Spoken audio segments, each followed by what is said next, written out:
Damn, Dodoco Tales actually looking like kind of a banger. But let's dig a little bit deeper.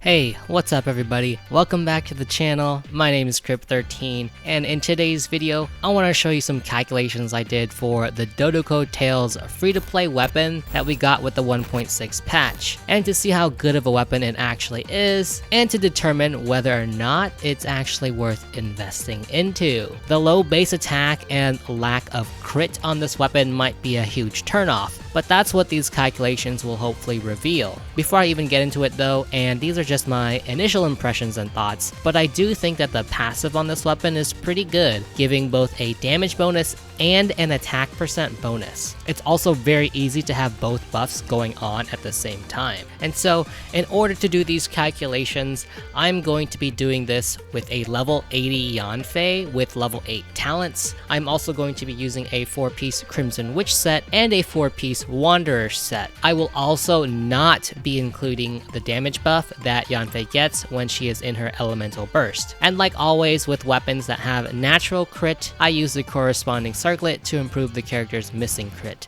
So for example, the Solar Pearl gives us crit rate, so I would use a crit damage circlet instead. And if the weapon gives no crit at all, I will use a crit rate circlet. I also use a moderate amount of substats, 3 rolls into attack percent and crit damage percent, giving us 17.4% extra attack percent and 23.4% extra crit damage percent. I will mainly be comparing this weapon to the Solar Pearl and the Blackcliff Agate and the Widsith, since those are the 3 main weapons that are really good for Yanfei. I will not be including Mappa Mare and Sacrificial Fragments because if you've seen my other weapon analysis for Yanfei, you know that those weapons are not that great on her. They're solid, but not as good as the ones that I'll be comparing in this video. It also just makes it so that we can parse the data a little bit easier. So let's go ahead and jump into the calculations. Starting with this first graph, it's the 4-piece Crimson Witch set, and we can see that Dodoco Tales is doing pretty well. It's a very solid weapon, competing very nicely against the Solar Pearl and the Blackcliff Agate, whose main stat, don't forget, is crit. So since a weapon with no natural crit is doing so well against a weapon with natural crit, this weapon is already looking pretty nice to me. This damage also comes from Dodoco Tales when it has no buffs from its passive effect. So let's go ahead and move up one level where we get just the attack percent buff. And with that buff, it is out damaging the Solar Pearl and the Blackcliff Agate at 1 stack. With 2 stacks though, it's performing pretty similarly to the Blackcliff Agate. Nonetheless, this weapon is looking like a very solid free-to-play weapon for Catalyst users that cycle through their normal and charge attacks very often, which is characters like Klee and Ningguang, and of course Yanfei. When we move up to the Dodoco Tales with both buffs active, which is very possible because the buffs last 6 seconds as long as you alternate between your normal and charge attacks within that time frame. And boy, oh boy, does this weapon perform very well. It is outperforming both the Solar Pearl and the Blackcliff Agate at max stacks. A weapon with no natural crit that outperforms these weapons puts this weapon as by far the best free-to-play option, and arguably the best 4-star catalyst for characters with a normal attack, charge attack playstyle. And remember what I said before, since Dodoco Tales has no natural crit, the circlet that I'm using in these calculations is a crit rate circlet. So that means Dodoco Tales and Blackcliff Agate have the same crit rate, but Blackcliff Agate carries that extra crit damage as the main stat, and since the damage from Dodoco Tales is so similar, even though we have that extra crit damage from Blackcliff Agate, tells me that Dodoco Tales is clearly the superior option of those two. And when it comes to the Solar Pearl, the circlet I'm using is crit damage since it has natural crit rate,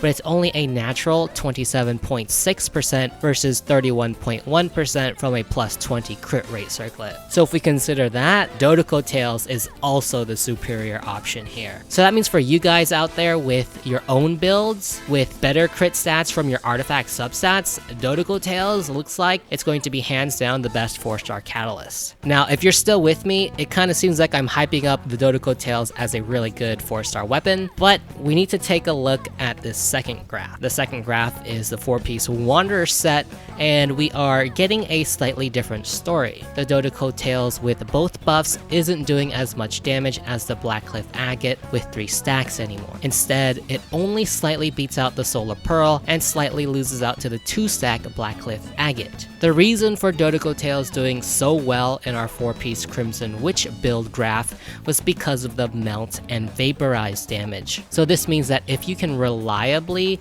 either melt or vaporize every charged attack, then Dodoco Tales is the clear winner. But if we cannot, then Dodoco Tales doesn't do as well anymore. So what I'm going to do is I'm going to remove the elemental reaction damage from the charts to illustrate that point. And so going back to our Crimson Witch graph, we can see that the Dodoco Tales doesn't perform as well anymore. It loses to Solar Pearl and does just about the same damage as a Blackcliff Agate with 1 stack. And it's pretty much the same story with our 4-piece Wanderer set as well. It does less damage than Solar Pearl and about the same as a 1-stack Blackcliff Agate. So what is the conclusion here? What I said about the Dodoco Tales being the best 4-star catalyst, I think it's still kind of true, but your gameplay needs to revolve around hitting your charge attacks with both buffs from Dodoco Tales, and you need to have the charge attack deal either vaporize or melt damage. The artifact set that you're running is also very, very important. The 4-piece Crimson Witch set makes Dodoco Tales much stronger because of those elemental reactions. Remember that the 4-piece Crimson Witch set buffs our vaporize and melt damage by 15%. This also means that for a character like Ningguang, who doesn't get any kind of elemental reaction bonus, Dodoco Tales is not going to be as good as it would be if you were to use it on Yanfei or Klee, because they can use the 4-piece Crimson Witch set. And here is a percent breakdown of all of the weapons that we just looked at, so that we can hammer home the point that Dodoco Tales really revolves around hitting those charged attacks. We can see here that with the 4-piece Crimson Witch set, the Dodoco Tales does the lowest percent damage when compared to our highest damaging weapon, the Widsith with attack percent, at 78%, but clearly its charged attack damage is the highest at around 89. Our E-skill and burst is also the lowest at 78%.